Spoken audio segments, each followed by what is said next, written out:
August 18th, at the Ramada Hotel in central Jerusalem, leading Israeli rabbis gathered to defend the publication of a book by one of their peers that cited rabbinic sources to justify the killing of non-Jews, including innocent children and families.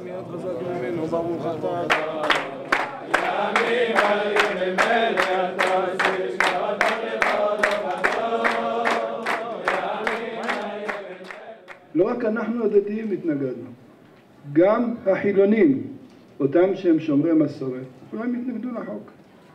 הסיבה הייתה פשוטה.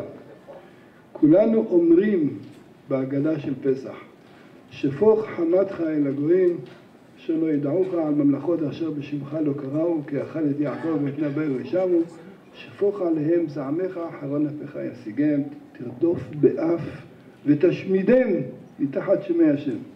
שאלנו אותם, אתם לא רוצים להגיד בליל הסדר את ההגדה? יש מישהו שרוצה לעקור את האמירה של התנ"ך, את האמירה של התורה בתורה שבכתב או בתורה שבעל פה? ואני חושב שהכנס הזה והדברים ההגיוניים האלה ייכנסו לאוזניים וללבבות המתאימים, ומה שהיה כאן נקווה שזה חלף ולא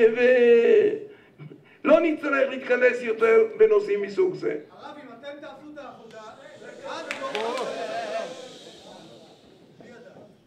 גם בהלכה יש עניין של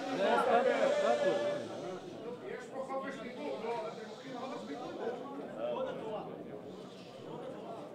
What happened here, what this was a chilul kvod haTorah. It was a desecration of the Torah.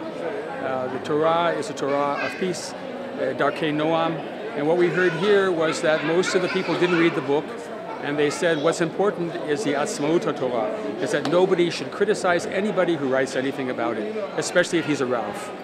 And what we're saying is we've read the book, we know what the book says. The book calls for killing innocent children. There's no fine distinctions made here.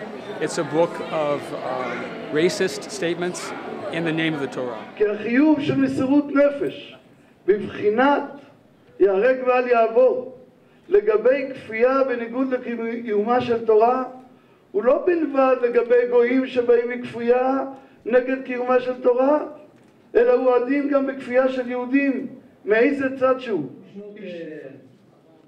לפני 50 שנה, But there is such a concept in Jewish law as any population, and under very, very specific circumstances, according to various rabbinic opinions, it would be seemingly permissible to kill children.